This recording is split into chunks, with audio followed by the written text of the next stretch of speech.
This is a Dorset, Bournemouth, Christchurch and Poole Local Access Forum meeting for July. I haven't had any apologies, but I don't know whether anybody has. From Alex Brenton. That's Alex Brenton.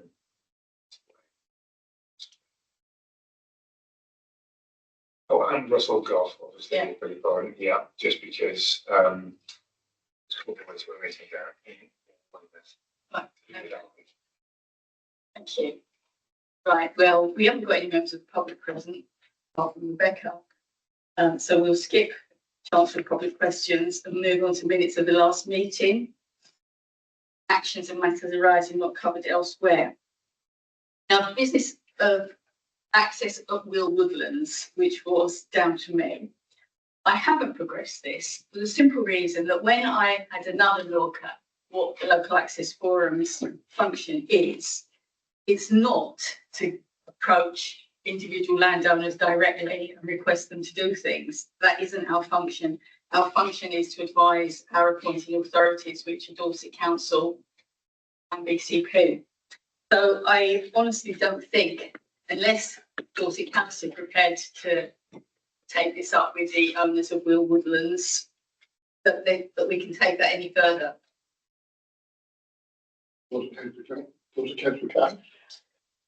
Yes, it's just a matter of giving them a call and gauging their opinion as to whether they'd like to go to benefit us. So it does actually say here, are due to raise access at Will Woodlands with Stuart Semple. So it's something for Stuart, really. Yeah.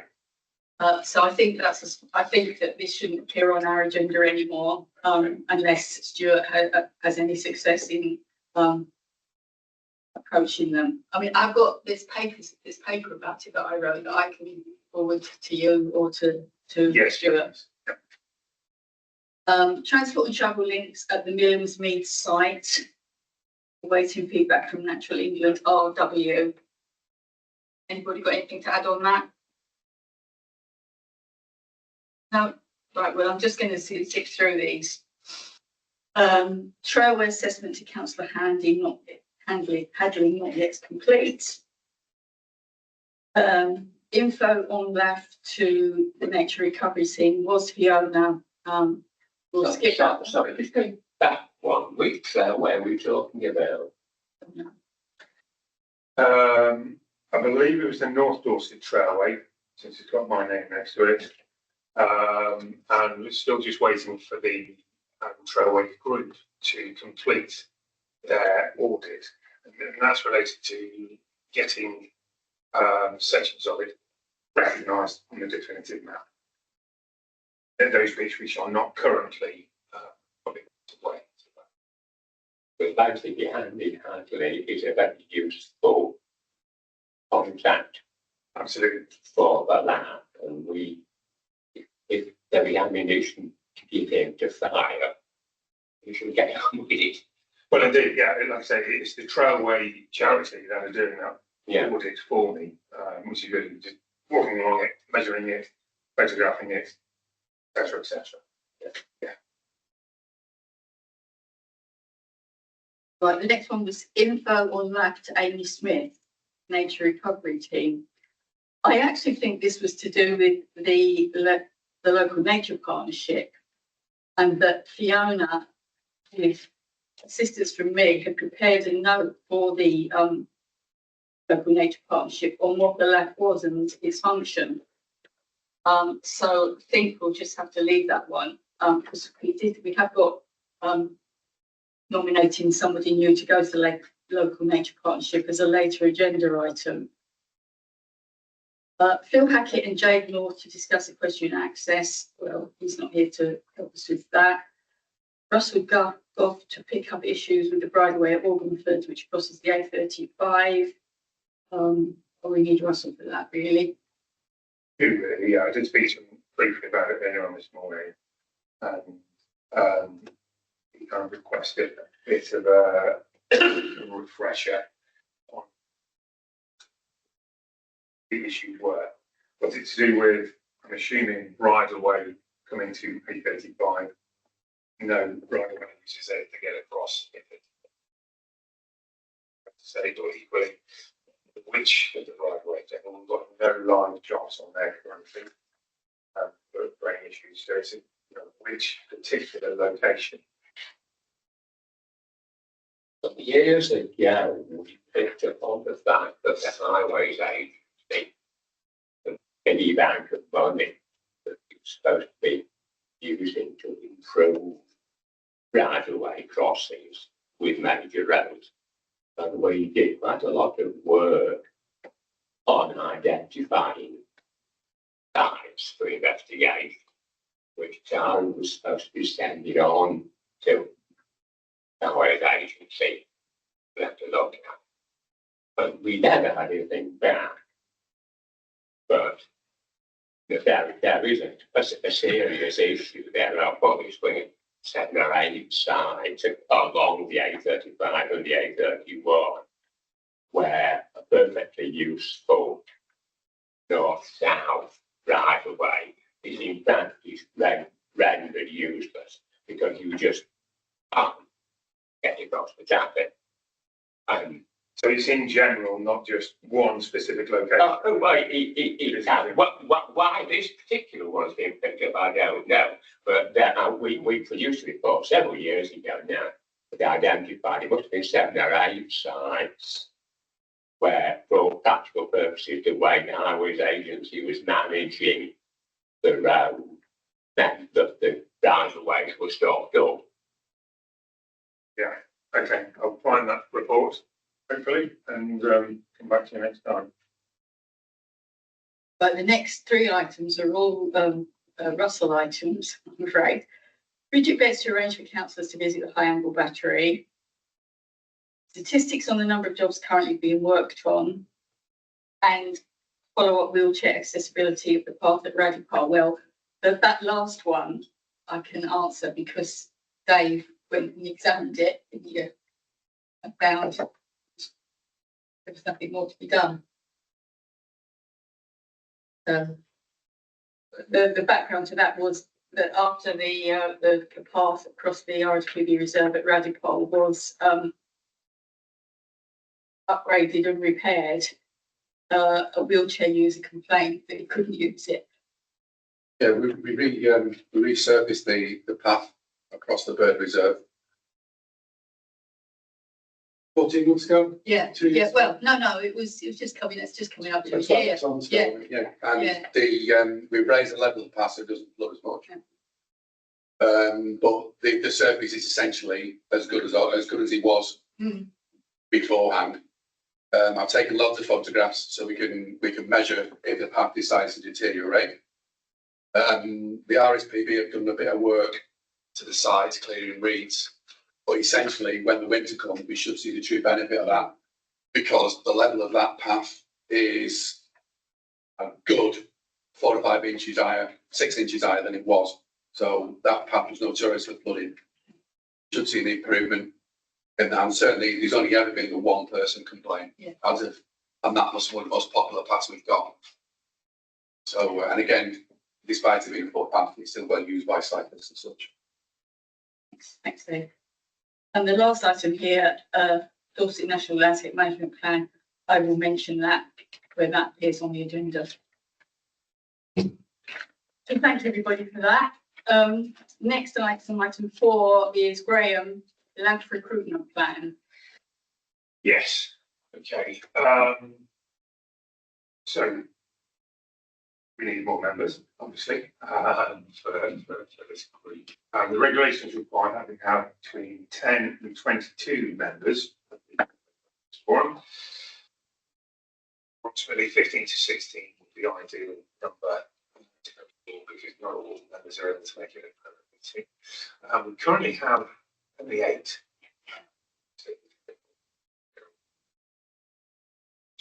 Members obviously can be appointed for a minimum of 1 year, maximum is 3, and there's a reappointed at the end of the 3-year term. I have updated the advert, the application form, information about the DLAF, and the person specification and the cover letter. And plan to get this out and advertised really during August, hopefully in time to be able to recruit for and then possibly with a second round of recruitment if we don't get anybody the first time round, with a view to having new people starting at the November. We do have an online recruitment system within Dorset Council called Deploy, which we'll have to use for this. But obviously we'll need to know whether BCP have got anything similar. Proposed to advertise through obviously the Dorset Council and the BCP websites. Our countryside newsletter.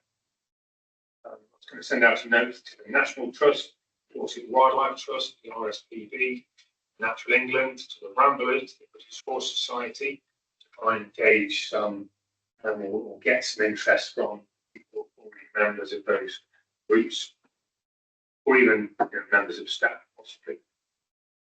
Also go to the national, the NFU, the Countryside Landowners Association, the Open Spaces Society, the National Landscape Boards. We've got 2 national landscapes within Dorset. Let's see if we can get any interest from them as well. And also the adjoining local access boards, so Devon, Somerset, Wiltshire and Hampshire.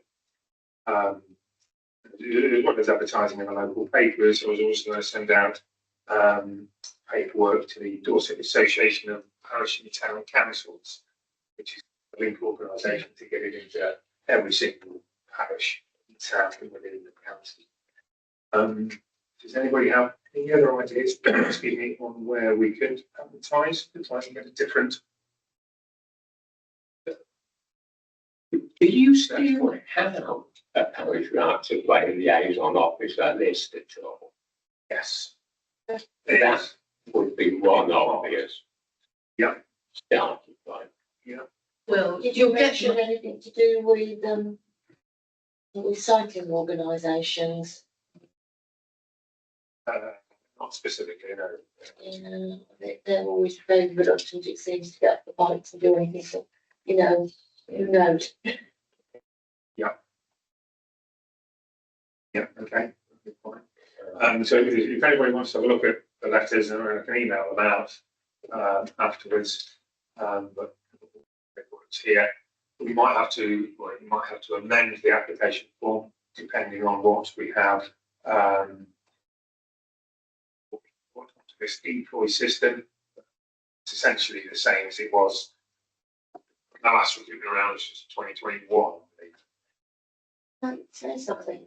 We started off with this round, and after the last round of recruitment, it looked absolutely amazing. We had a full lap. We had like 50 people applying, and 20 people, I think, were recruited, including all of us that are still sitting here, and it looked really exciting and absolutely great. And now we're down to 8, and so something's gone wrong. So as well as looking at recruitment, we need to find a way of keeping and exciting and something those people that that we hope will recruit. I have no idea whether you do feedback to see why people drop out, but it strikes me that something has gone very wrong. And I just wonder whether one of the things is actually that it's more inclusive if we do turn up to face-to-face meetings. Because I have no idea who those people were. I saw them all once on a screen, most of them. I've never met any of them in person, most of them. And we've never got together at all. And there has been no working together. There's been nothing really to make us a forum. We've never been a forum at all. The meetings were far better when we used to meet in Village Hall and to do a walk along a right of way. Just go on a site visit somewhere about. I mean, this is no criticism of anybody, but this is somehow or other,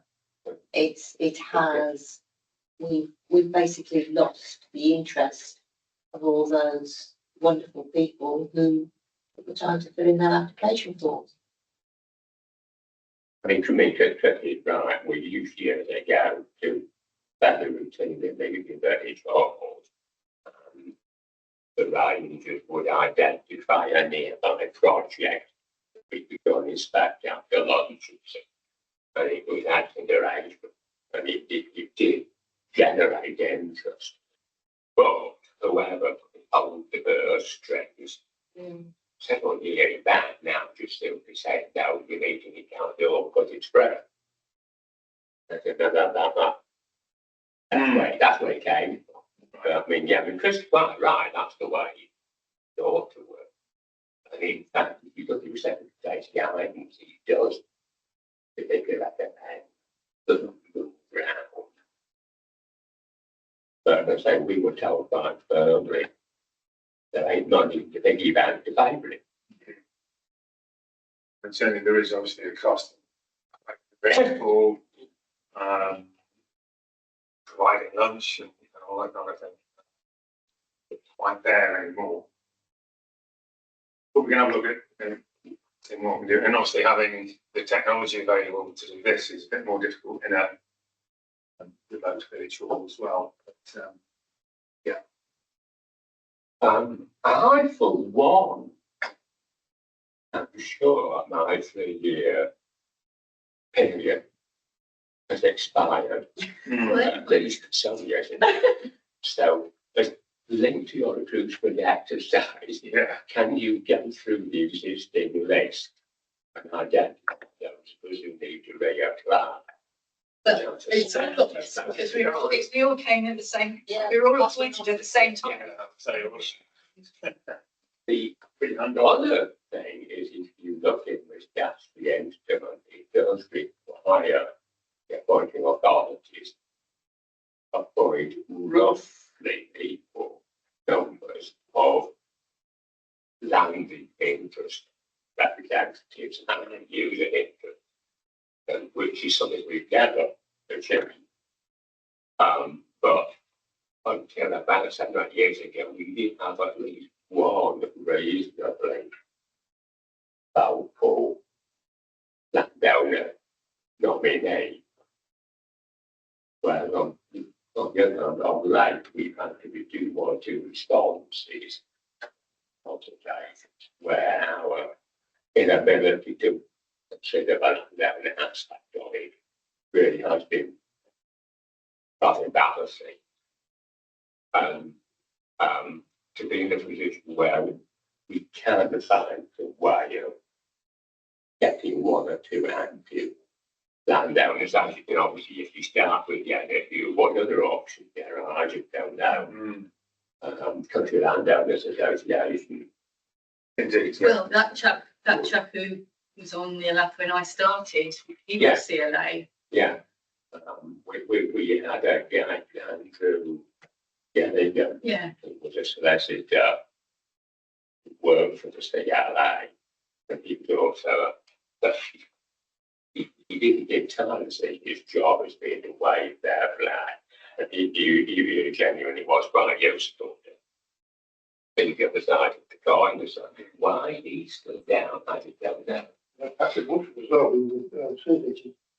And we did have, in the last round of recruitment, we did have a woman who was a ranger for the Lulworth estate. So she was coming from the land management point of view as well. But opening, it's hard.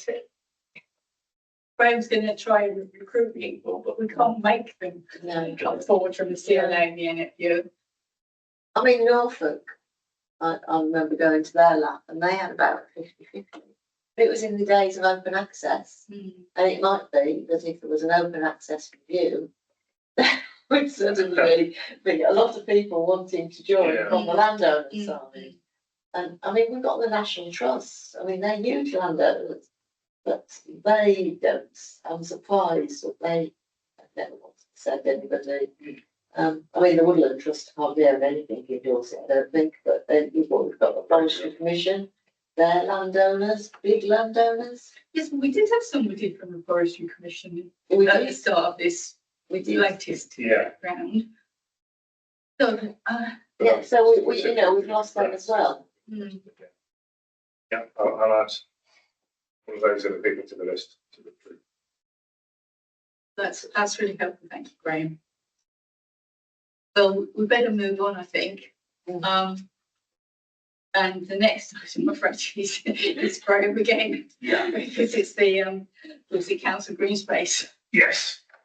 So probably easiest to start with Russell's note about the road. Really. Apologies. So this is Russell. Yeah. Apologies that I'm unable to attend the meeting in person. Please find below an update regarding the rights of way improvement. Firstly, thank you for your continued patience and engagement with the rugged process. Truly value the last long-standing support and recognise the understandable frustration caused by the delays over recent years. Response to your email dated 4th of July 2025, I want to be clear that I see the one of the most important documents we have. While earlier drafts were produced by others, I made the decision to pause and rework the document entirely. Those versions did not meet the standard I believe, and I'm committed to delivering a document that is fit for Dorset and our rights of way network next day. I hope you will appreciate it. I am not willing to put my name to a document that falls short of the ambition and quality our communities deserve. I want this road to be strategic, ambitious and robust. A plan that reflects the scale of the opportunities we have to improve access, support active travel, enhance health and well-being, contribute to economic growth and respond meaningfully to the climate and nature crisis. Grateful for the last ongoing support and constructive. Look forward to sharing the draft document with you in the near future. Full update on the draft will be provided in August. Thank you. I should explain to everybody else that following the agenda meeting, the chairman and I specifically wrote to Russell asking for a detailed update of this meeting. So thank you very much to Russell by Graham for providing that. Is there any mileage in having another go at getting the portfolio holder interested in this in terms of resources? Well, I mean, they are very much interested in it, but actually getting any more resources thrown at it, I don't think that would be in the offing, no matter how much knocking at the door is. I mean, it ought to be an accurate transfer to the council that they are now something like 5 years in breach of their statutory duty. And it's the same with the county-wide local plan as well, isn't it? So, yeah. Is all the resources going into the nature recovery strategy, which we had the consultation? I'm just wondering if That's a different department, I it's don't a know. different Yeah, yeah, department, yeah. so. I was hoping that once that was No, I mean, done, some resources might be shifted. no, I mean, the only resources available to the ranger service are ranger team. So we don't get resources in from other parts of the council. That is just not a thing that ever happens. And the same with doing the nature recovery strategy. There's not a roving team of support staff within Dorset Council who will help you do these things.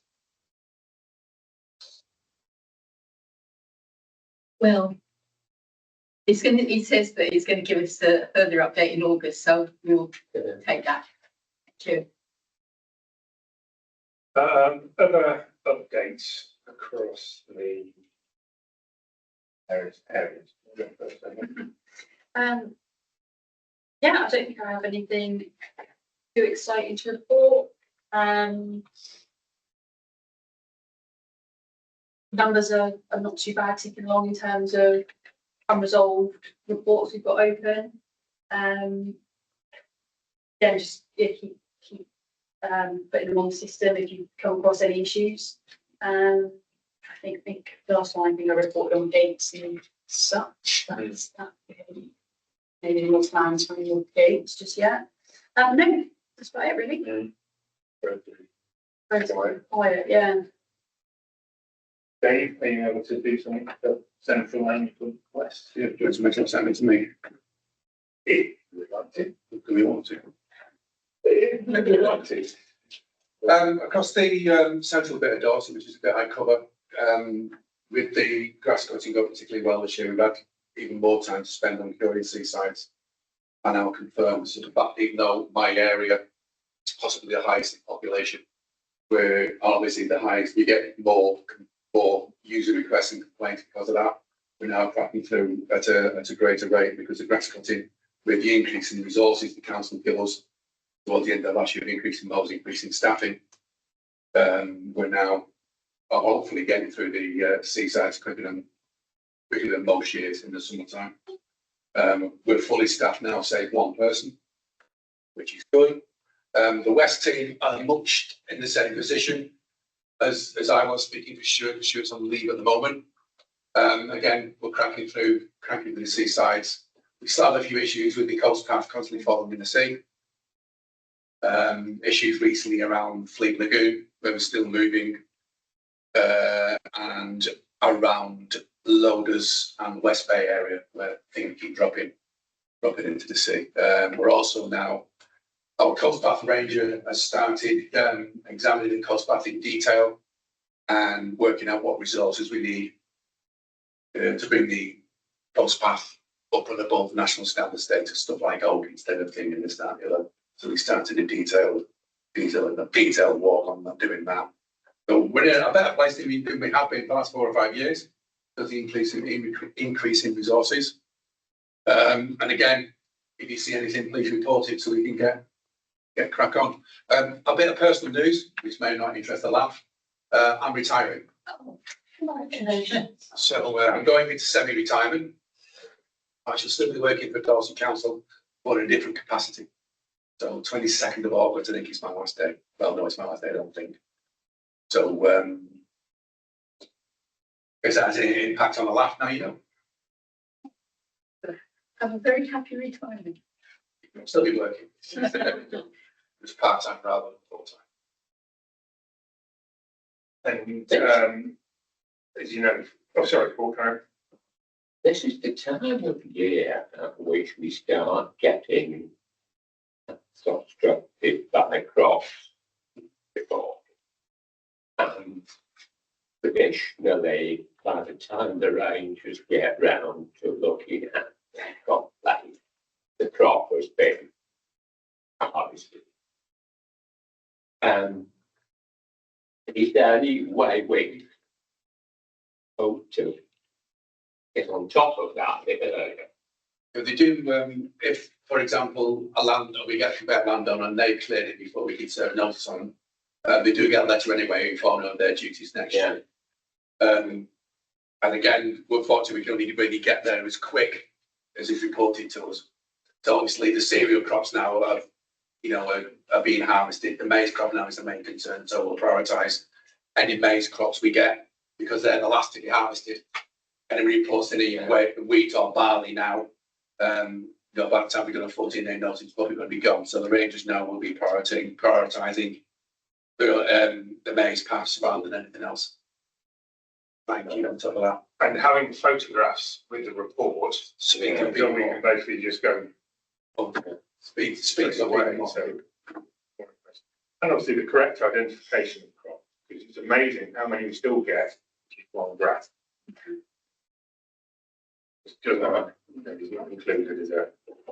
That really is a problem. I have a recollection some years ago now of being forced to make my way to a field somewhere around Dorset or somewhere like that.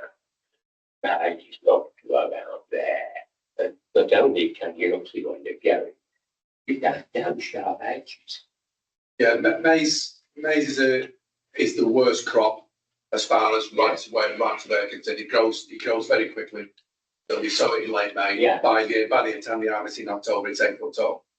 So, you know, and you can, and the frustrating part about it is if they plant parallel with the right of way, they plant it 32 inches apart, but they've only got to clear 2 rows, and then you've got well wide enough for a bridleway, 3 rows and it's wide enough for a bridleway. Yeah. That's the most frustrating part. What we can do really is, you know, keep on it to make sure the maize patch is especially clear.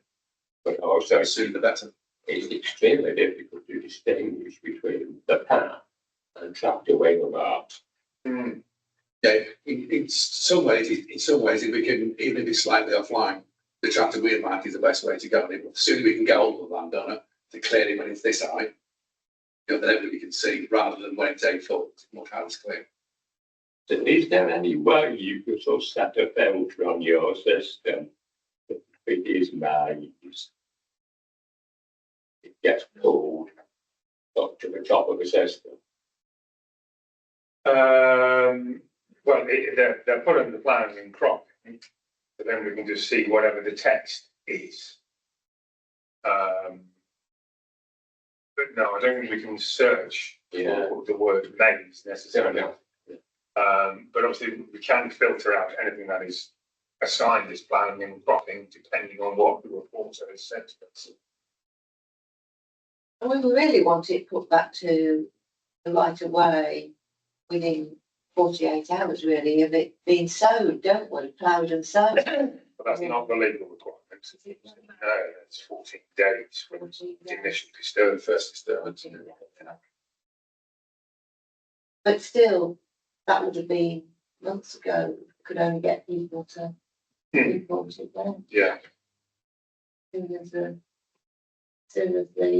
tractor, whatever it is, goes out there, really. Yeah, and the more information comes in with the report, photographs, locations, crop, the quicker we can react. In some cases, if it's a trusted source, originator, offset, etc., then we can react just on the photograph.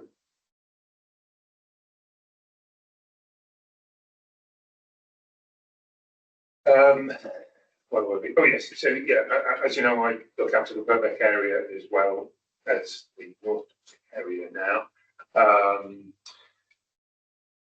Teams have all been working away doing lots of vegetation clearance. They've all been reported. Contractors have been going out there, placing lots of the bridges as well, servicing works.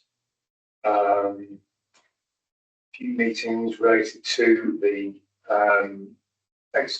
possible extension of the North Dorset Trailway as well. And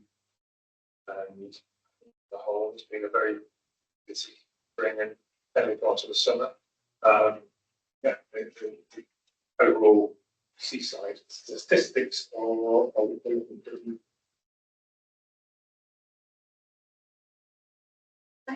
Yes, okay. Philip, are you with us? Yes, indeed, I'm here. Right, so it's over to you then. Oh, sorry, is it my item now? Yes, please. Okay, let's load this one up. Oh, can you all see that now? Yes, okay, fantastic. All right, so here's my little rights of way update then for July 2025. This is only going to be very brief, as a lot of the work at the moment is just joining up 4 different file systems into the cloud. So the most exciting thing going on at the moment. I'm sure you don't want to know much about that. Let's tell you about the exciting news though. We do have some. We'll start with the best bit of news we've had for a while in BCP Rights of Way, and that we now welcome Kirsty Tyre, who successfully applied for the position of Rights of Way Officer. Kirsty will be starting with us on Friday and will soon be taking up the venerable mantle of administering the Dorset Local Access Forum. So members will be pleased, I'm sure, to know that Kirsty brings with her some events management experience. So I'm sure she'll be a natural fit for organising DLAF. Kirsty has also committed a lot of her free time to surveying public rights of way on a voluntary basis, and also enjoys long distance walking. So I really couldn't even imagine a better fit for joining our team. And as such, I am super excited to have Kirsty joining us at the end of the week. And as soon as Kirsty is settled in with us, I'll introduce her to Dorset's team, and we can start the process of getting Kirsty ready for delivering on the forum aspect. Also, following on from the conversation earlier about advertising, me and Kirsty will figure out ways of maybe advertising for more DLF members in any way we can. Just initial ideas.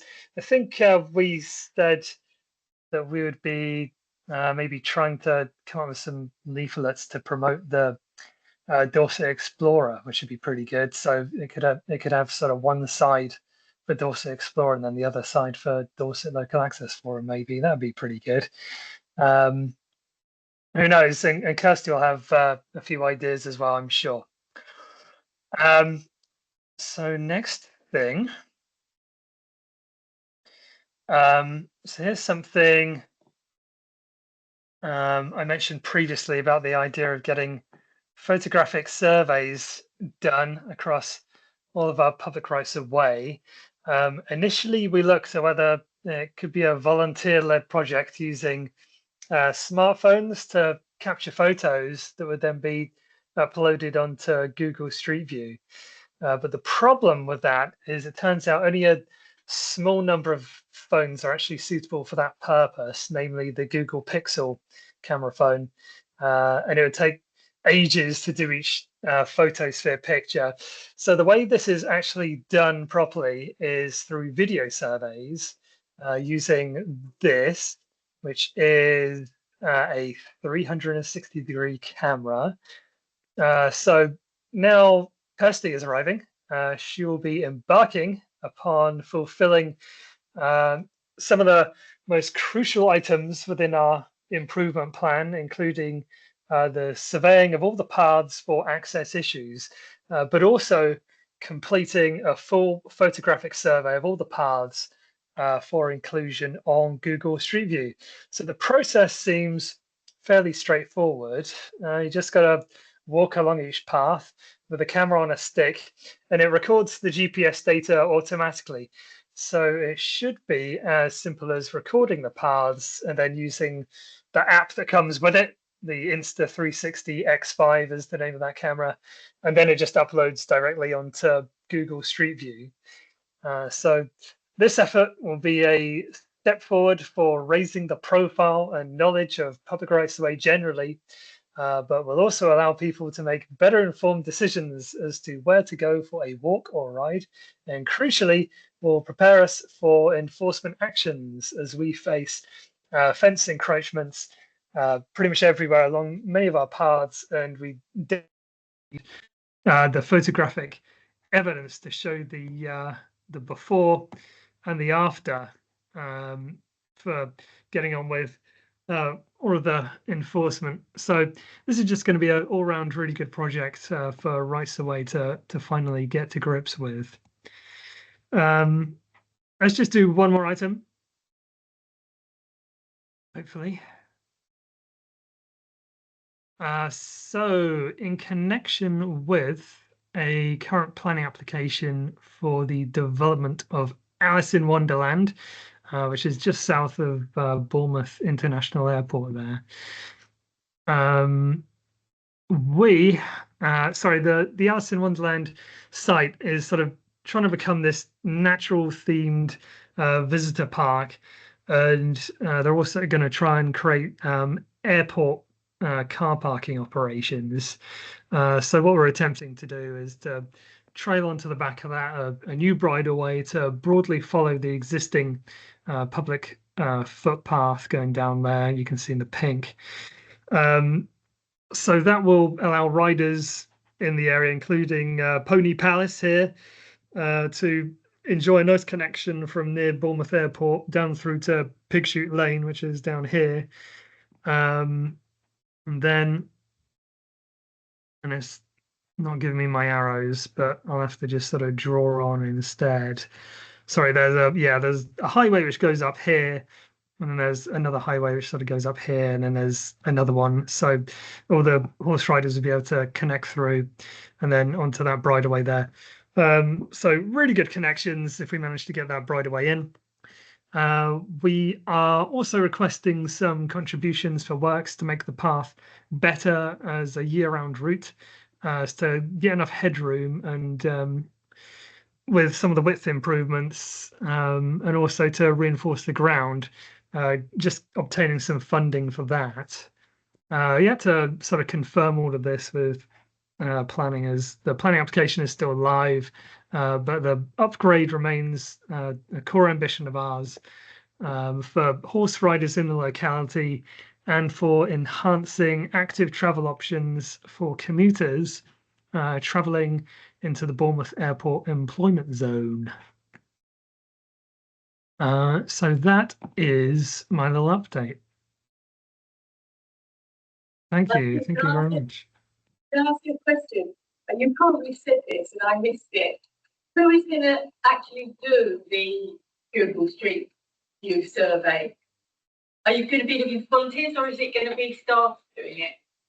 It's going to be Kirsty. When Kirsty starts on Friday, Kirsty is going to be the one doing it. Yeah, we couldn't really do it. It's sort of like a volunteer project, like I say, because if you want to do it sort of individually, people have to have the right kind of camera phone to do it, and it's a Google Pixel, and unfortunately that's such a tiny fraction of the total sort of smartphone population. So unless you're willing to sort of buy a whole bunch of these 360-degree camera things, then it's probably not going to happen that way. I think the camera kit is about £600. So you could conceivably, if you had a group of trustworthy, reliable volunteers, yeah, you could just buy the cameras. I mean, maybe you could just actually get them off of eBay. I don't know what sort of the council procurement stuff is like at Dorset or whatever, but you could just get them off of eBay, hand them out, and then get the surveys done. And then once you're done with them, you can just flog the cameras on again, and you more or less get it done for free. But I think that to make it sort of worthwhile, it won't just be one survey, because to do the enforcement side, you'll really have to sort of get them done, every year, ideally every couple of years, just to keep that survey up and running. So yeah, just it's going to be hard to do, I think, as like a volunteer thing, unless you had a small group of really dedicated people who absolutely love this kind of thing, and have the right equipment to do it. How many miles of public right of way do you have today? Oh no, you're asking me. Roughly? I don't know. I think it's in excess of 100 miles. Yes. Right. Kirsty can have very thick at the end of it all. That's really good news anyway. It's excellent news. All right. So, well, yeah, but we're in quite a lot in advance of that. So, We take item 7, shall we? The legal record team. Vanessa, are you on? Yes, I can see you're on. Yes, I'm here, thank you.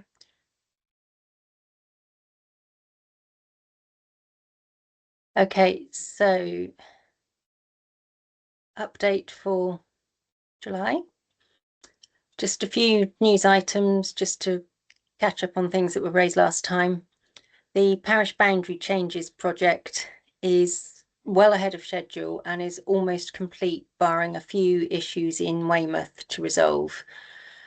It's been a huge undertaking for us, and we've actually completely changed 137 paths, which have either changed their parish or their number. There's an outstanding 9 in Weymouth, as I suggested, so those are going to be finalised in the next few weeks, and each path has taken a huge amount of work and work with our GIS team as well. And also another issue that we had to deal with that arose from that is that every time we changed a path number, that could potentially completely muddle up the online reporting system, which works on path numbers. So the GIS team had to do some clever stuff behind the scenes to make sure that when we changed a path number, all the history of reporting and infrastructure and everything didn't get lost because that number didn't exist anymore. So it's been quite an involved process. So hats off to Rachel and Alistair in our team who did the bulk of the work. They've done a really good job. Confirmed DMMOs. We've recently confirmed a small network of footpaths at Home Plantation in Spetsbury, and this photograph is one of those routes. The claim came in a few years ago, but we actually had no objections from the landowner on those, so we were able to confirm it all, and it went through quite quickly, which is, as anyone who's familiar with DMMOs knows, is a minor miracle. So we're going to take that. With regard to public path orders, Verse Farm, also known as Foundry Lee development, just on the edge of Bridport, a massive development that's caused a huge amount of concern locally. We had no objections at the order making stage for the diversion of the footpaths across that site. So we will actually confirm it soon, although it won't actually come into effect until a later date once the paths have been completed to a satisfactory standard and signed off. But it does mean that once they are completed, because we've gone through the order making and confirmation stage, they can actually be opened up to the public and carry legal status relatively quickly, which is really good news because we were anticipating quite a lot of issues and correspondence with that one, but it just didn't happen for whatever reason. So that's really good news. So looking at the case figures, DMMOs, we have 240 cases not started. In real terms, there are 26 on the active waiting list due to the BHS applications that are still not quite complete. We have 45 cases in progress. One of those is currently with PINS, waiting for PINS to get back to us, and that's Mill Lane at Chiddock, which is a very long-standing case based on documentary evidence. They've had that quite a while now, so hopefully we'll hear on that soon. And there are 28 other cases in our queue waiting to be submitted to PINS. 9 of these are with our legal services department, which means that we've basically done our bit and we're waiting for legal services to do their bit, because they actually do a sizable chunk of the work on the PIN submissions, and basically we're sending them to legal faster than they can deal with them at the moment. So we're creating a bit of a backlog with them, but there's nothing we can do. We need to move things on. We can't leave them sitting around any longer. Public path orders, we currently have 6 cases not started, 38 in progress. Of those in progress, 5 have orders that have been made and are awaiting works before confirmation. Those are Highways Act applications, and there are 7 Town and Country Planning Act confirmed orders which are awaiting works before they come into operation. We currently have, currently have 1 public path order with PINS, waiting for PINS to get to it. That's Chantry Farm at Beminster, which is a diversion and extinguishment order where we had 1 objection from the Open Spaces Society. And that's basically the update. Whistle stop tour. Any questions? Question not about your listing, I don't think, but it's about a place called Vinegar Quarry or Ford Heath, and it was given planning permission for the quarry to be moved effectively, a new piece of land which was common land to be given in exchange in order that they could quarry the existing common land. And as part of the planning permission, bridle ways were part of the requirement. 2 bridle ways, I understand, which seem to be there.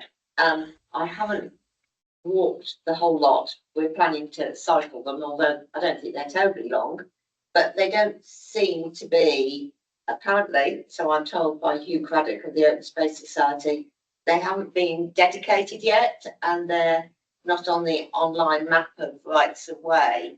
Does this fall into any of the cases on your listing, or is this something totally different? I'll have to get back to you on that because we did have some issues regarding bridleway creations at Vinegar, but I'm not sure whether these are the same routes and whether the ones I'm thinking of are resolved and this is a separate issue. So can you leave it with me and I'll report back. I'll see what I can find out.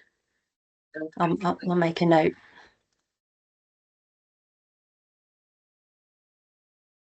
Yes. Good afternoon, Vanessa. If I were to put a DMMO or a PPO in later this afternoon, roughly what is the sort of processing time that you're thinking of at present? Okay, so PPOs currently there's a waiting time of approximately 2 to 3 months before we start any new cases. With DMMOs, it is rather longer and it does depend slightly on whether your application would be based on user evidence or solely documentary evidence, because user evidence cases now take priority in most circumstances, just because we're conscious that documentary evidence doesn't go away, but users do.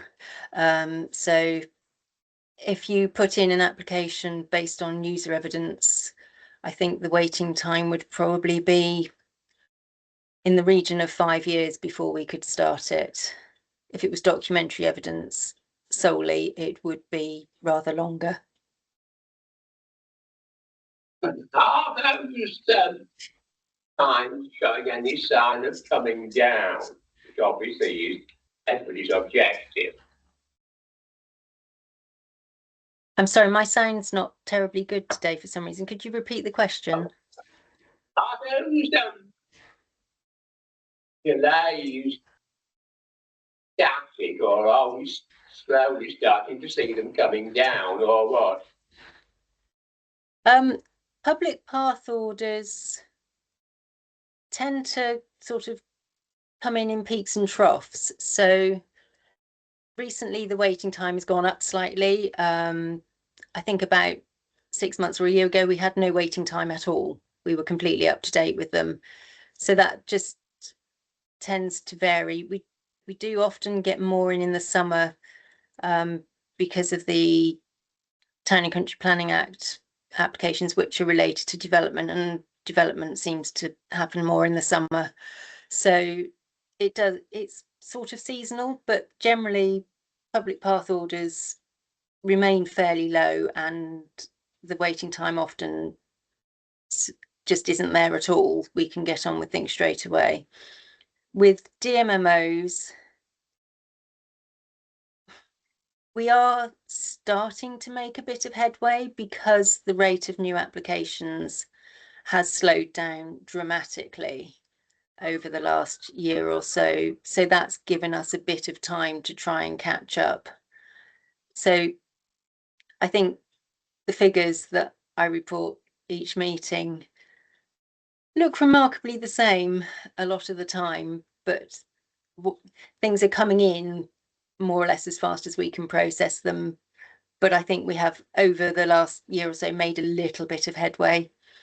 We're probably a couple of cases ahead of where we were, but it's very tricky to predict with DMMOs because, as I said, with the Spetsbury one, some things go through almost straight away and others can just get stuck in a queue or dealing with objectors for years, basically. But I think probably DMMOs would be static on the whole, on average, but PPOs we are pretty much making progress with those.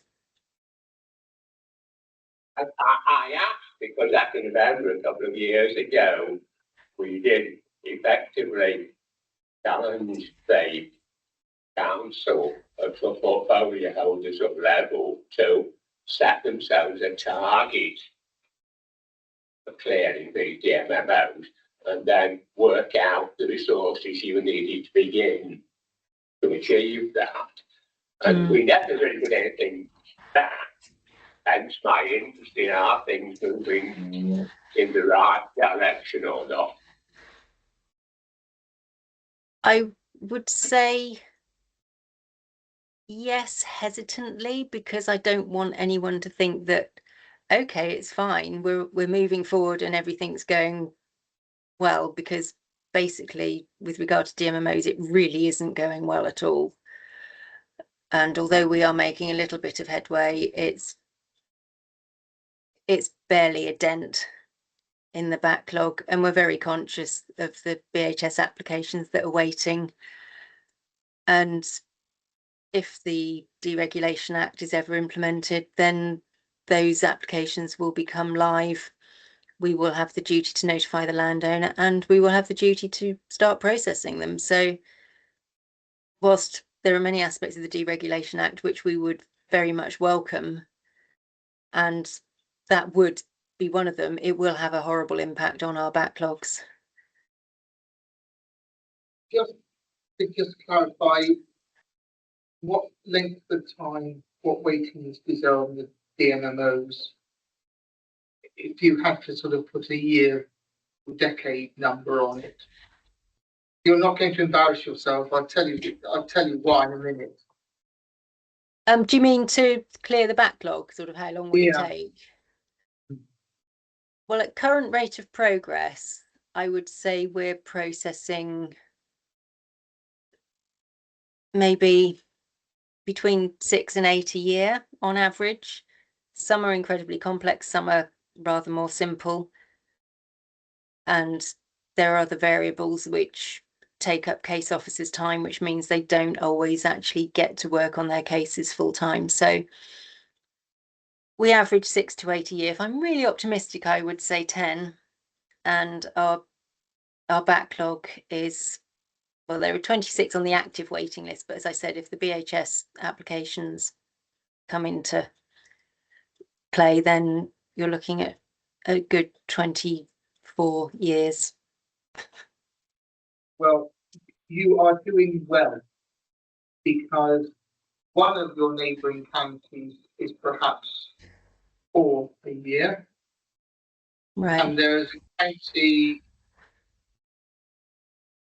well, I had to speak to the Wiltshire lab this time last year, and the figure was 90 years, 90, because I pointed out to them that if a baby was born today and had its umbilical cord cut and could put its paw print on an application to sign it, it would probably not live long enough to see that application reach a conclusion.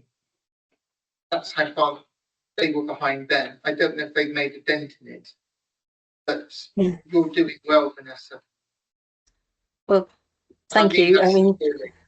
we do what we can with what we have, and we've streamlined our processes as much as we possibly can, and we're continually looking at them to try and iron out any little niggles and things. And yes, I mean, we do have contact with other authorities quite regularly, and I'm a member of IPRO, so there are annual sort of surveys where everyone sort of says what they're doing and how things are going. And I appreciate that we're very much not the worst by a long shot. We are very lucky in many ways in Dorset. We have fantastic support from legal services. And when Dorset Council was formed in 2019, we gained an extra post in the team. So that was really helpful, albeit part-time, but everything makes a difference. So yeah, we're working very hard, and I appreciate we're not the worst, but equally we continue to aspire to be the best. I don't know how long that's going to take, but it's important to have something to aim for. Well done. Any further questions? Thank you. Okay, thank you, Vanessa. Thank you. Shall we go on to item number 8, update on King Charles III English Coast Pass or Salt Pass, whichever name they're now going under. Oh, well, yeah, I mean, the paperwork all seems to be being sent to me, so, yes. Right, well, the first thing that we had was, an email, at the beginning of July, which, outlined what they were proposing to do about the stretch from Lulworth Cove to Kimmeridge, which is essentially the bit through the ranges, which you should have received this. And in that they say what they're proposing to do, any is reflected on the situation and concluded we should propose that the KC3 ECP should lead up to the gates on either side of the ranges area. This would in practice enable continuity with the established part-time route of the South West Coast Path through the ranges. This is our final decision as we have no recourse to force the MOD to allow us to use the ranges route, and we intend to proceed at speed, publishing those proposals on 23rd of July. And lo and behold, they did publish their proposals formally on the 23rd of July, and I think I circulated those to everybody. So this is where we've now actually got the opportunity as the lab to respond to what they're saying. So, Paul, you've got the longest memory on this. But in terms of the basic decision, if the main was saddled with it, like clearly nothing where you can say to Natural England or Council is going to prove the decision. And I think it is then a question of communication with the public, and the way it is shown on maps and the information that's made available to the public on radio and that. And obviously, if you're coming at that stretch from both directions, if you get there to find that it's something you weren't expecting it to be, you were not shafted as it were. If you're standing a long way from nowhere. So just, it's very question of publicity, that's all we can hope to do.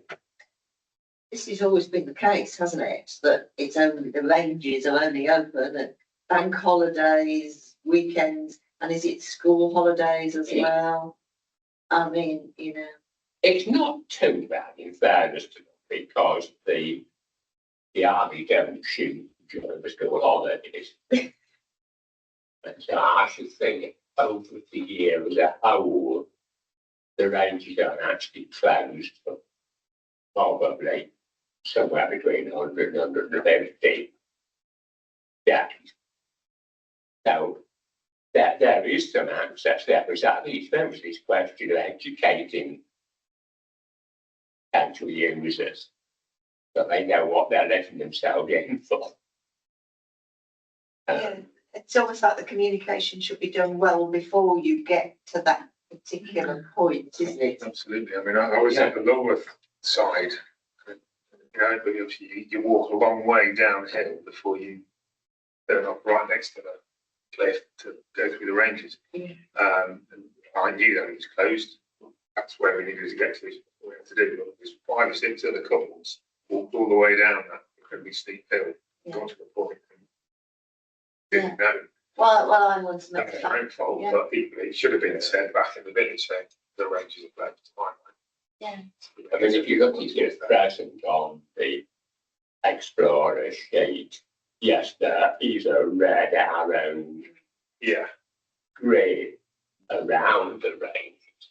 But how many people understand what that means and how many people are wandering along using a guidebook that doesn't really manage the problem. I don't know that the solution to the problem is, but that is the only area in which we might be able to give a nod. Well, I think we most definitely should, saying that very loudly. I mean, it almost needs, if you are sort of doing a very long walk using the coast path, you almost need to be told several days back from reaching there. So it needs an awful lot of information. Yeah. But I think we should put together a response, really sort of shouting that. And there's a lot of backpackers. I mean, and I met a backpacker who was heading through the ranges at a time that I knew it was going to be closed, and I said, and they said, "Oh, it could be all right. It won't matter." And look, they're going to come across a bit of a fence here, and it does matter. Are Natural England going to develop a dedicated ECP website? I would imagine. I mean, all It's the going to be a national trail. all the national trails are covered on websites. So It's gone. It went. All the national trail stuff was outsourced, wasn't it, from Natural England during the austerity years? It was one of the things that they told to get rid of the website. So Natural England's own website, but have gone.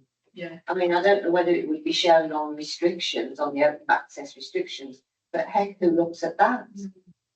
And so it must be on whoever it's outsourced to, surely. I don't know whether it's be on Commute either. I don't think. I mean, basically, the objective of creating the ECP was to encourage people to get out and explore our coast. Having done that, that seems to me to be really some obligation to educate them on the problems they're taking on in this particular area.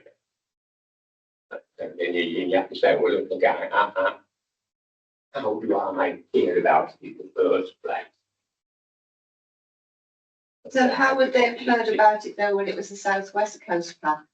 Yeah. Because, you know, this has always been it's been a problem. Yeah. And I did once, as a youngster, was doing the Southwest Coast Path, and I got as far as somewhere outside Weymouth, and there was a big red flag, which they were supposed to come and walk you through the range. Heck, did they? They forgot to put them. Actually, they forgot to put the red flag up, but I could hear them shooting.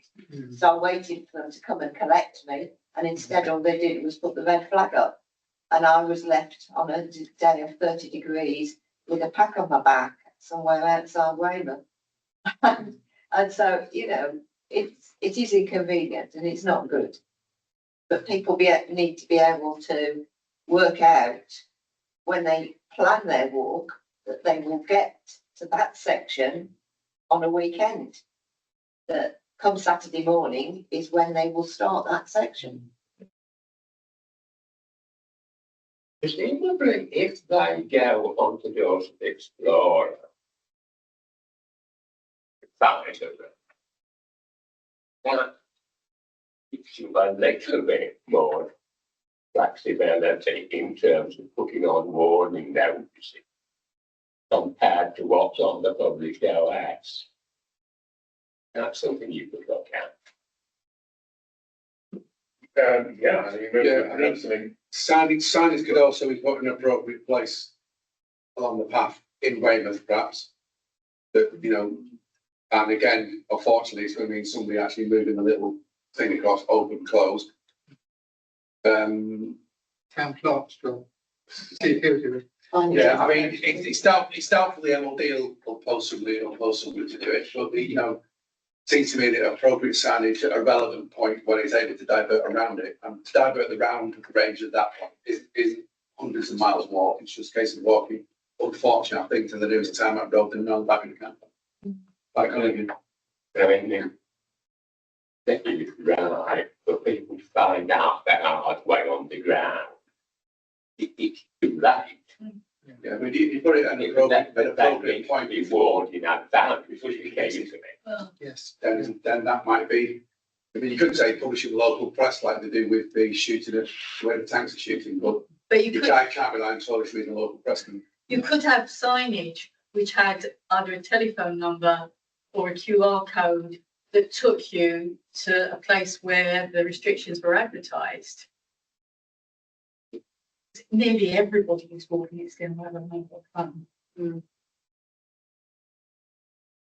if it's a telephone number, well, I mean, there is an alternative inland route, isn't it? But if you're walking it with a pack on your back, you wouldn't want to do that. That's the whole point. They've abandoned that. Oh, they're totally abandoned. oh yeah, well, Totally abandoned. It has a right of way which there. A right of way. It's a right of way, but it's not going to be published as an alternative. Okay. But anyway, it was going to be too far anyway. Yeah, wasn't it? so About 35. the report will not make any proposals in relation to the ranges area or any proposals for a formal alternative route round the back for people to use when the red flags are up. We have concluded that creating a national trail standard route behind the ranges would require such a major diversion that no one would be likely to use it in practice.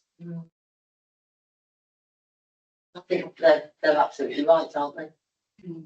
I mean, I wouldn't want to do a 35-mile hop according to just miss out. Well, I think that we're pretty much agreed on the tenure of what we should be saying. But I did actually, when this arrived, Paul very kindly, a year or so ago, gave me all the paperwork from the LAF's original comments right across the Dorset bit of the coast path.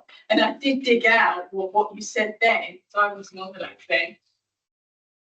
And the LAF at that time did make some comments about the state of the South West Coast Path as it goes through the ranges.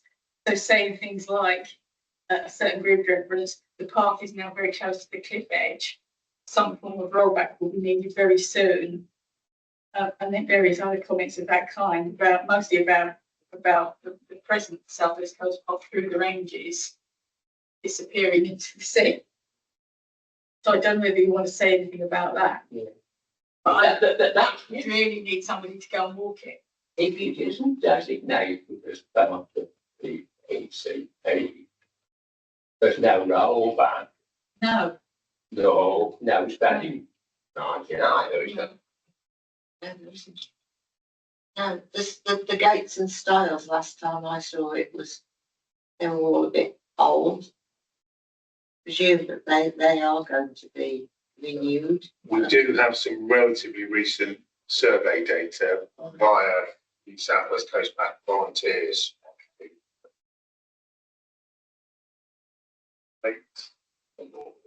Late last year, this. Yeah, late last year. So we have got all that information. Obviously, we haven't necessarily acted on it because it's not ours to act upon. No.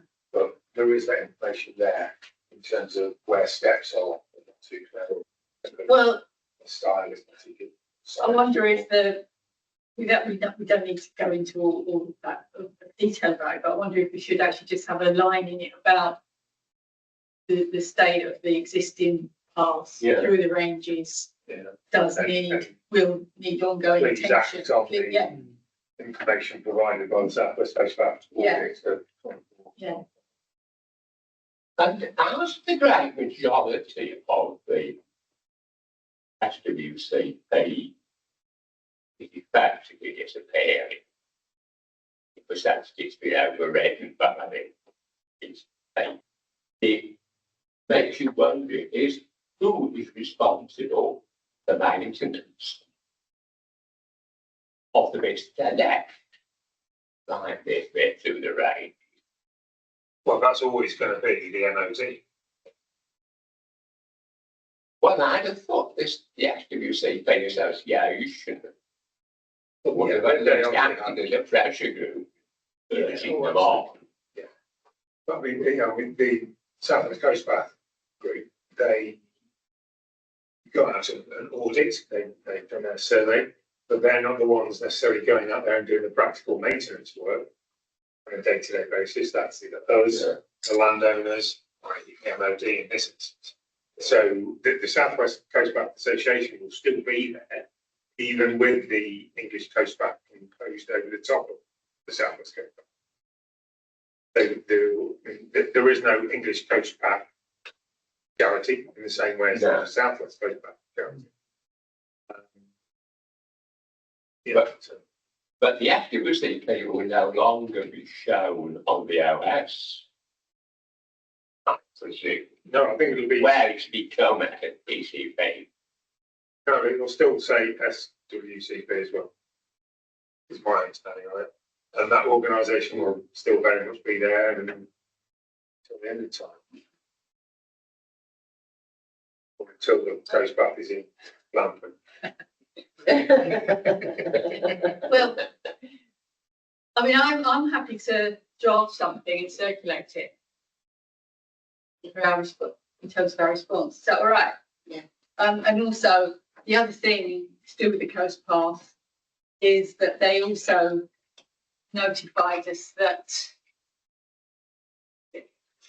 the other bit. Oh yeah, the new access rights between Kimmeridge Bay and Southaven Port, that's actually been commenced.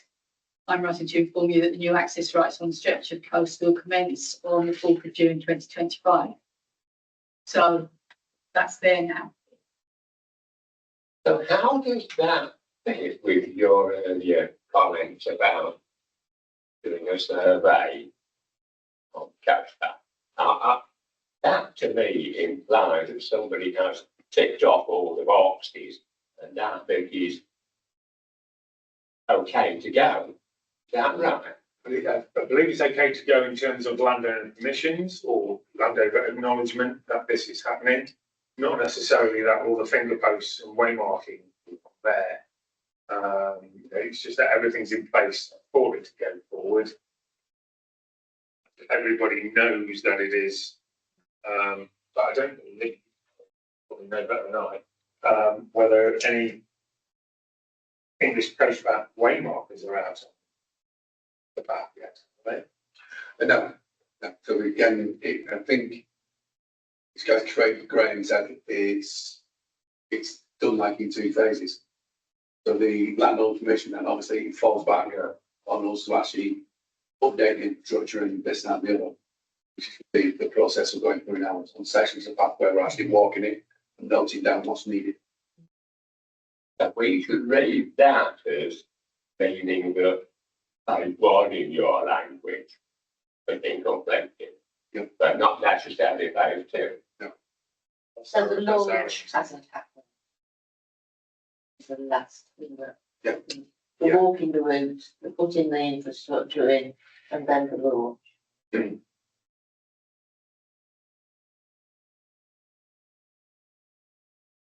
So should we write back and ask, please, what is the process to ensure that the infrastructure upgrades have actually happened? I think that's very forward. Completely on that item. Do we want to take a break now before loaders? Break it is. Okay. If we can talk and dunk at the same time, we'll kick on to item number 9, Loaders Transport Group, campaigning for the non-road route between Loaders and Brugpole. So Thank you. the floor is yours. Thank you. So yeah, I'm Rebecca Watkins. I'm co-chair of the Loaders Transport Group. Thank you for inviting me. And yeah, really excited to talk about what we're trying to achieve, which is a time stretch compared to the different areas that you've been talking about today. So Loaders Transport Group, just a bit background about us. In 2023, the Parish Council held a public meeting to discuss the climate and ecological emergency. Issues that came up covered 3 headings: wildlife, energy and transport. And those who are interested in transport formed Loaders Transport Group. we're a community group and we're all volunteers. We focus on lots of different transport areas relating to Lotus Parish, but our main focus is the non-road route. So this is the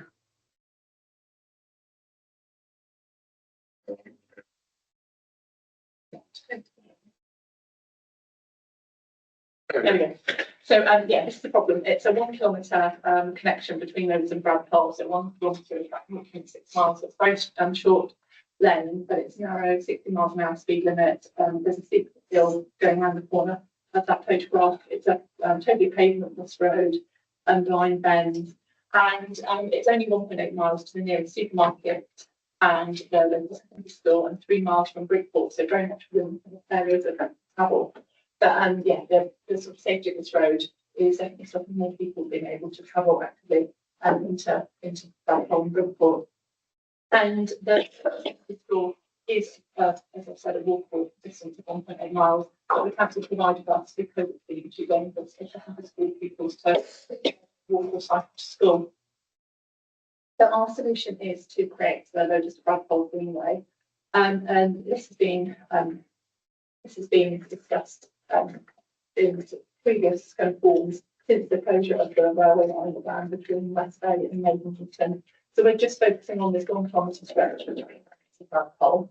And I don't know if you can see very clearly the faint yellow line.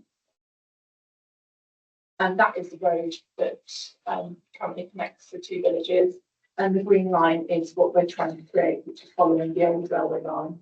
And then you can see the pink line that is going through the rest of the map.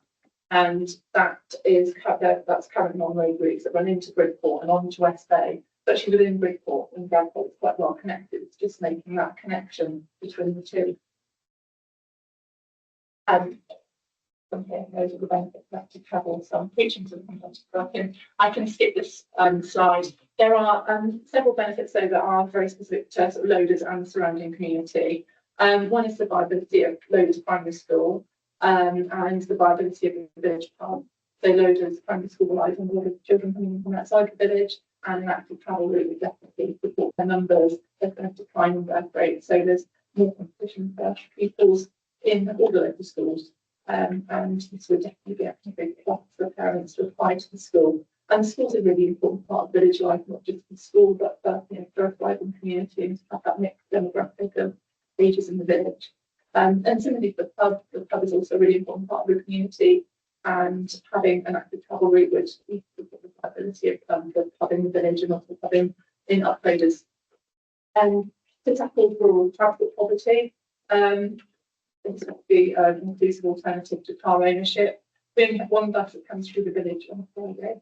So if you don't drive, you are really stuck in the village or relying on one bus or trying to navigate the very fast lane that connects the two villages. It would also like to reduce the number of families leaving the village when their children are teenagers. I know of several families that have left the village because when their children become teenagers, they don't want to continue carry their children in and out of the village. And so when we were leafleting to promote the non-road route to other families that are saying that their children are in primary school at the moment, but when their children get older, if there's not a safer way for them to be able to travel in and out of Bridport, they would also consider moving. And in addition to it being a benefit for loaders and uploaders, it's also a big benefit to Bridport and Bradpole, providing access to the countryside and obviously access to the school and to the businesses in loaders. And this is a quote from Claire Cooley, who is the head teacher of Loaders Primary School. And she's very supportive of a non-road route to connect onto Bradpole. And I think really it highlights just how passionate she is and the school community are about creating a non-road route, describing it as a model opportunity for building the school and as a chance for the school to remain open.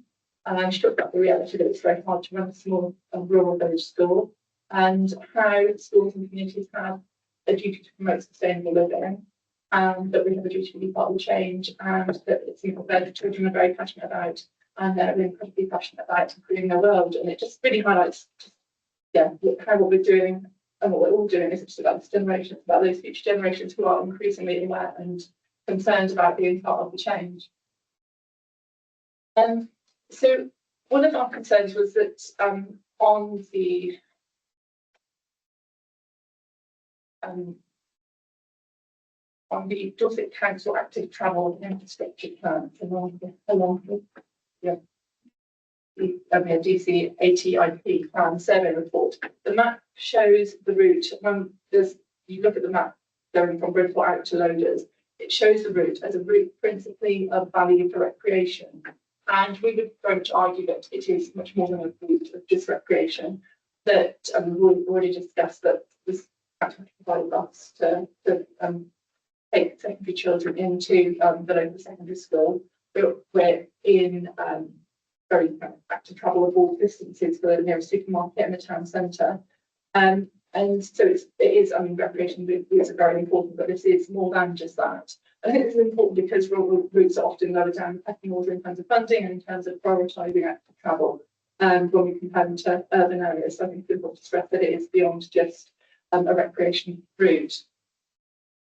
And you can see here that the parish council have considered this route previously, and you can see from the 2012 survey going into the 2021 survey that support for an on-road route has grown, and I think that probably coincides with growing awareness of the climate and emergency.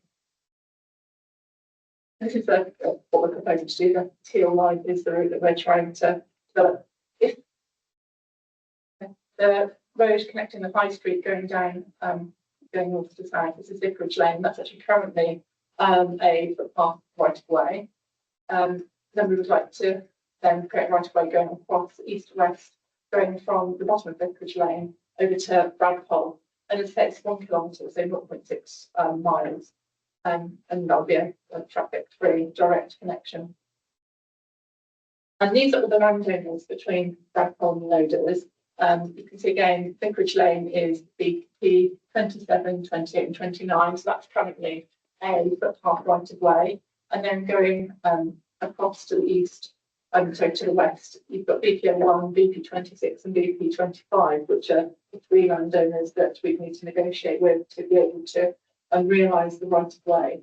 The landowner at BP01 is supportive in principle of all the benefits of active travel and doesn't want to stand in the way, but also doesn't want to for the route to be divisive within the community. The landowner BP26 is supportive of the route, and the landowner in BP25 has concerns about security of their farm should a route go through their land. But BP01, who is the main landowner, they're very community minded. They support the Ukrainian family, bought them bikes, and unfortunately they were too scared to use them because the roads were too dangerous. And yes, I think they're just trying to navigate the balance between supporting this infrastructure and keeping the whole community happy. So in terms of community engagement, we have created an initial information leaflet which we distributed to the whole of the parish.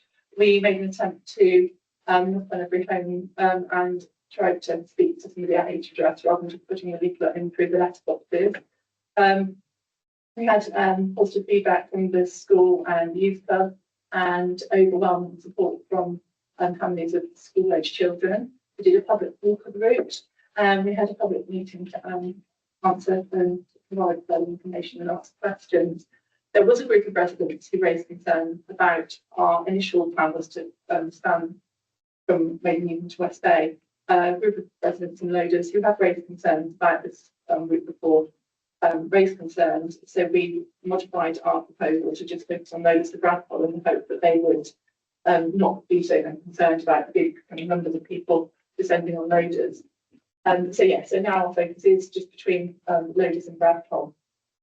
The walk and the public meeting. The public meeting was really well attended and had over 100 people came to the public meeting. And as a group, we have continued with ongoing community engagement. So we're turning incredibly slowly, speaking to landowners. It feels glacial to try and achieve really common steps. It's amazing that anything gets achieved. The hoops you have to jump through. But in the meantime, we are putting on events within the community to try and encourage people to get out and about. And particularly doing the Neighbours Bike Ride that we host once a month. Our last bike ride was on Saturday. We cycle from through Loaders and up Loaders, and then into Bradpole, stop off in Bridport Market and go off and do anything for an hour and a half, and then we reconvene and cycle back. And it just gives people who are nervous at cycling or people with young children the opportunity to cycle a bit safer going on that route. And you can see we've been liaising with cycling about age, so encouraging people who can't cycle to be able to join. And we've had the 10 plan difficult join us for the last couple of cycles, which has been a welcome addition and really very much appreciated by the younger members of the ride as well. And so we have ongoing discussions with landowners on the proposed route. I've spoken to our ward councillors and the local MP, and also been in lots of contact with the Dorset Council. Ideally, we'd like to create a forum where we can connect with the Dorset Greenway, so we can share kind of how they've kind of managed to achieve things. I know we've got the Chinook to Bridport path, which is a incredible achievement, and that wasn't without its issues, but yeah, it would be really useful, I think, for us as a group to connect with other similar groups to see what's working and what hasn't, and also to continue with local active travel, community engagement. I've spoken to Laura Laker, who has a podcast feed, if you're aware of it, active travel, wrote a book on the history of the National Cycle Network, which is currently being funded to start a project to create a toolkit for people and organisations that are trying to create walking paths. So this toolkit and handbook, so yeah, there's a reference code. So I've been speaking to her as well. And it would be really helpful if this forum could recommend any local groups or organisations that would support the increase of active travel, particularly with regards to wheelchair users and disabled people, so that we are liaising with those people as part of our campaign. I did reach out to the disabled ramble nationally. I don't think the local representative of the disabled ramblers or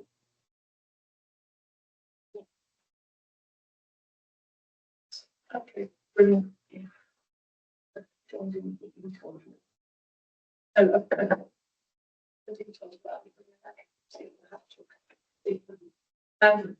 And yeah, so that's kind of what we're doing. I've got a Facebook page and website. Yeah. Have we been streamed live or we? Streamed live. Just record. Can public access it afterwards? Yes. Okay. Oh, can you say the name of the lady of the podcast again? Oh, Laura Laker. So the podcast is Streets Ahead, and she wrote a book, Potholes and Pavement. Laura Laker, Laker. And the other podcast is Streets Ahead. It's brilliant.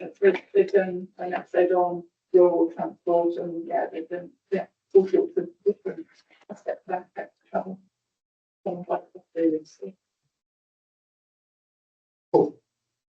Granted, actually, and firstly, the logic would be when this route is in place to get it defined as a bridle way. Is that part of your plan? Yes, yeah, very much so. To have the full scope, so it would be for walking, wheeling, cycling, and horses. The other thing is, I struggle to remember of that meeting at which Chris here did not ask Tara Hansford for a report on the council's ambitions to reopen Maiden Newton to West Bay as a through route. And is there any link between what you're doing and those council ambitions, if they still exist?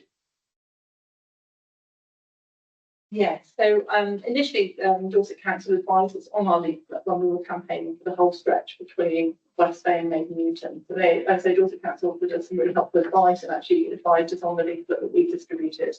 We distributed the leaflet, and then there was a group in the village that had concerns about the wider stretch. So we have now just scaled back what we're advocating for, which is the Bradford to Loaders section. Now, my understanding is that there are still aims to the other parts of the council are still campaigning to do what they want to do with that, but we are just focusing on that one section to not cause more division in loaders. I think loaders is well known within Dorset Council as being very having some vocal voices against extending and Well done, yeah.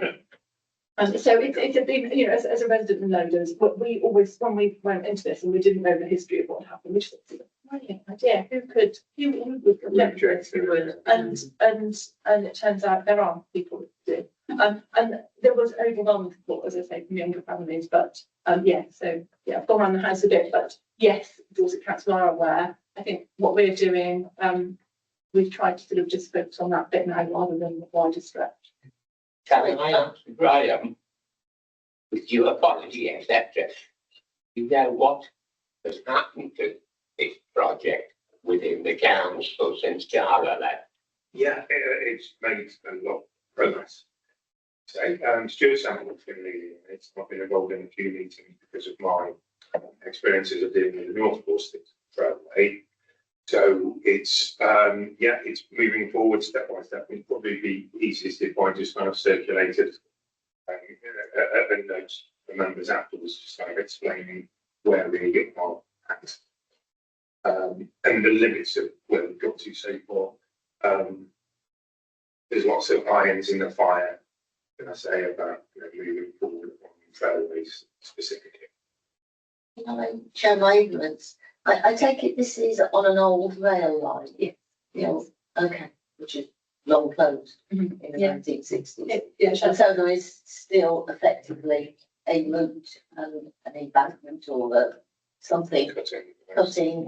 So there's something still there. yeah. So yeah.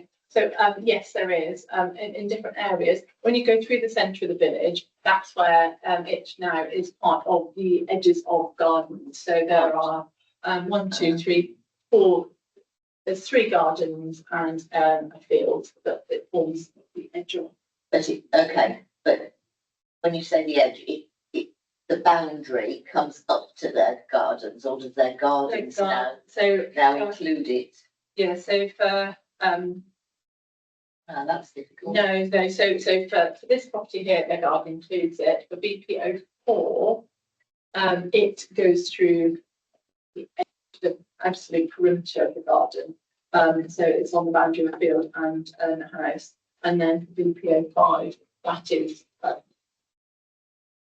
it's the edge of their garden, and yeah, so it's right on the edge of the. Okay, so last. So to be clear, it doesn't include the garden. It hasn't been where they've adopted past the former track bed. It's just the track bed is beyond their fence edge. I think in some cases it is now part of their garden, in some cases not. But because we are now only focusing on the loaders to Bradpole route, it runs through field or it runs along the right of way going along Vicarage Lane. So they're kind of the sort of nuances and the finer details about who owns what of that bit going from loaders to the east. We've sort of stepped back from that because actually, that sort of level of negotiation is going to be a Dorset Council level. Finding a way round. So the route round was the proposal was to come off the old railway line and go through the village when it was a bigger plan. One was to come off the railway line and go through the village and then reconnect kind of the other side of the village. Then, as I said, they'll just What I would say with my experience of working with this scenario for a quarter of a century now, in Devon predominantly, you do get concerns about this, but when the route is open, they go, well, I can't see what we were worried about. It's just this fear of something. And, people whose houses directly abut the highway on the front, and they start complaining about people passing the hedge behind. Well, they're not worried about them passing the front door. And invariably, they just came. The fear is not as bad as they first think. In fact, it's fear to evaporates. So. And that's definitely feedback we got. We've spoken to the Strawberry Line who amended it, and also Greenways and Cycle Routes. So John Grimshaw, who was council and went on to form Greenways and Cycle Routes. that's definitely feedback, build it and they will come, but if you kind of pose it in advance, then people get very, very anxious about it. Yes, they do. Yeah, then, okay. I think we support it, just to sum it up, don't we? But we can. That's it. What are our decision options? If we put that right to the council, we think it's a very good idea. That's far to go. I think you're looking for support. I think the council would have this on board anyway as the great strategy. Well, the problem is, if we can advise the council, but we can advise you, you're not a deputy body, so we, so there's no reason why we can't write to the council and say, yes, this is our blessing as you were. Mm. Yeah, and it aligns to the strategic plan anyway, doesn't it? So Indeed, yeah. Perhaps it's okay to write to us to say that, that's behind this wheel, please. I mean, presumably it can be railways in inverted commas, lots of them across the country. Well, They'll be indeed, part of the yeah. ROIC. Yeah. They'll be part of the ROIC, presumably. They'll Oh, be mentioned in there. absolutely. multi-use railways that we hope would be adopted on the right away. But what's good from our point of view is that obviously this, even though it's relatively small section, seeing things, has got a good group in it, who are, There's great public benefit for the. Yes, yeah. Whereas some of the other sections, it's just because it links that field to that thing, and with a longer A, whereas this thing has got. Will be well used by children. Yeah. Safety implications, yeah. Yeah, I think the safety of the rail is a really big issue. And in terms of having it defined as more than just a recreation route, because in that one Dorset council document, it's saying it's absolutely considered recreation. And we get that sort of upgraded to say, well, it is also beyond recreation. Yeah, but that's very difficult. We do face the same problems with the North Dorset Trailway because that's in the area. Attracting funding for rural routes is far more difficult than the urban routes. The majority of the people with the funding of the highways urban area. So we do struggle, but it doesn't mean it. I can see similarity between this and the Liver Path, which got funding. Yeah, because it well, links absolutely. all transport. You're within the Dorset National Landscape area, are you? Right? I need to double check. Yeah, because Dorset National Landscape gave some money for the Pitts Park, didn't they? Yeah. That's what I'm thinking. It's within the A and B, isn't it? Yes, yeah. So what is that? That's the new name for the A&B. So I'm likely to be able to get it upgraded to something beyond that of recreation, but nonetheless, because it's proximity to another. Well, the last good request that it is, because of all the reasons you outlined, but getting the active people to change that document and their minds on what is and what isn't. But Graham, isn't there going to be a consultation on the new local transport plan later this year? More than likely, so yeah. So that's, get it in there as well. Yeah. Where does the right to way improvement plan sit? You can see the local LT4, and then you've got the right to way improvement. How do they come? That's a really good question. Yeah, they do feed into each other, but they're two separate documents by two separate departments. So they do, they will kind of talk to each other. Right. I think your interest is just to get this as a right of way. That is within the right of way improvement. If you want to have it designated as a cycle way, it's transport. That's Okay. And so I just assume we would be going for by the way to make it as inclusive as possible. And then if it's a cycleway, then do we want it to make sure it's inclusive for wheelchairs, for walkers, and for everyone? That, What are the pros and a cons? private Right, road will right. include Yeah. everybody, Yeah. yes. And it goes on the definitive map, so you can actually see it on the NOS map, and that's the benefit of Yeah. that. I So suppose strongly, one potential pitfall of it being right away or but funded by cycleway funding is the tarmac surface. Sometimes on clean tarmac, whereas kids and mums wanting to get clean kids to school in the morning, prefer a Yeah. cycleway surface rather than or a gravel. we could think perhaps about flexi-pay, fresh rubber crumb, which is, So, it's got bounce on, people prefer to cycle on it because it's got the grip. It's non-concussive, if kids fall on it, they're not going to have abrasions. And if elderly people fall on it, they're not going to break hips. And runners like it because they don't do damage to ligaments and tendons. lots of options. We'll continue. I suppose really good. We are a long way down the line there, yes, yeah. But if you're planning on physically renewing the surface without civil delay, that's not going to come in under £20,000, is it?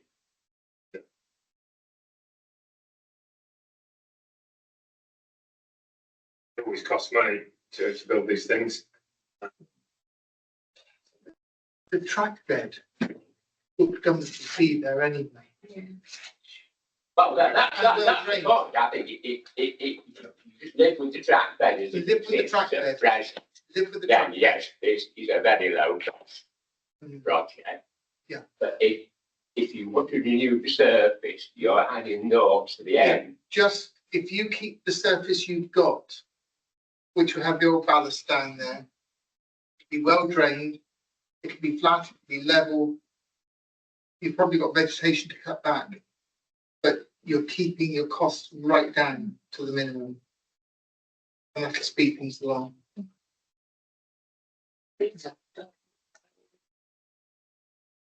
Okay, and is that for inclusivity? Yeah.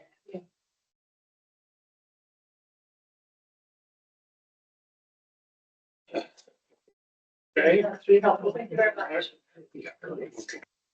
What I'm thinking.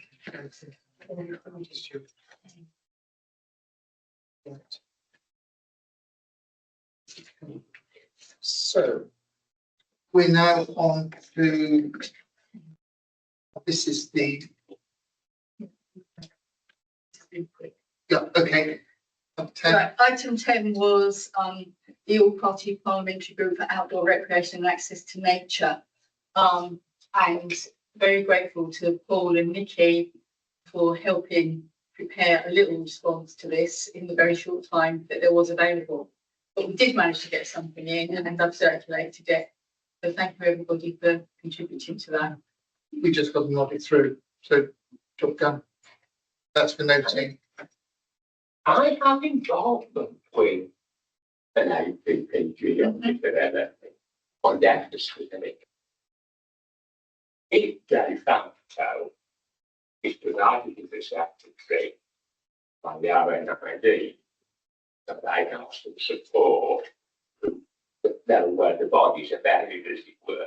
Do we know anything at all about what the APPGs backup is? I don't know anything about their secretary backup, but I do know, because Ramblers have told me, that DEFRA are very interested in what they've got to say.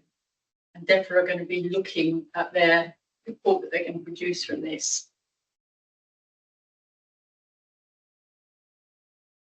Right, so moving on to item 11, member feedback from associated groups and meetings. Dorset National Landscape. Oh, that's me. All right, yes. Yeah, I've been going, I mean, I go to all of their management board meetings and there've been some additional meetings recently because they have just published their draft management plan. So I was able to have some input on rights of way matters into the draft. It's now out for formal consultation. So I will circulate the link to that to everybody after this meeting. And there's probably not a great deal that we need to say about it, because as I say, I did go to a workshop about the preparation of it.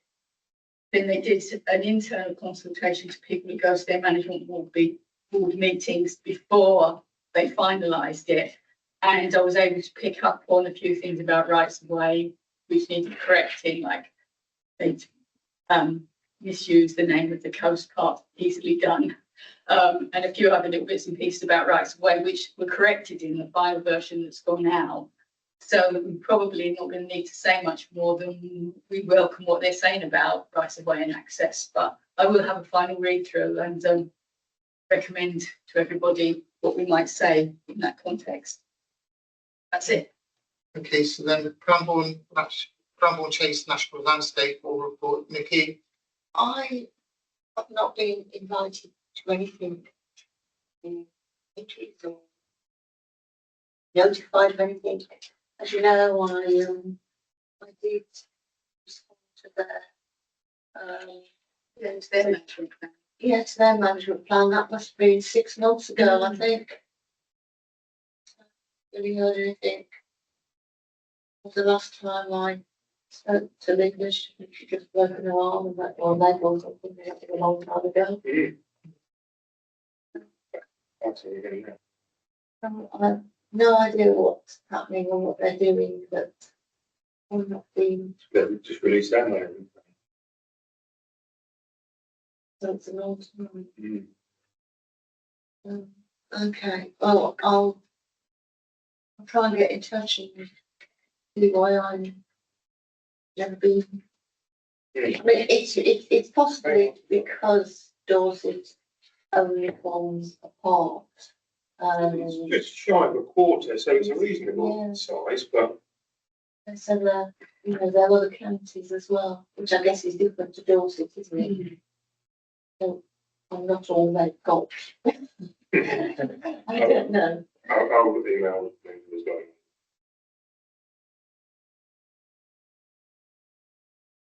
Local Nation Partnership, on the resignation of Fiona, we need to nominate a new representative to attend this group. But we postpone that. Let's postpone it. Hopefully we've got Okay. some new members. Oh, yeah, we could do, yeah. Yes. Yeah. Yeah. That would be sensible. I mean, the only thing I was going to say something about.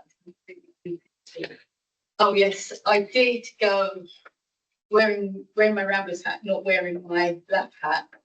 I did go to the forum of the Local Nature Partnership, which is just an annual thing, which I get invited to as a Rambler. And they have just published the report of the annual forum, so I'll circulate that so everyone can see it.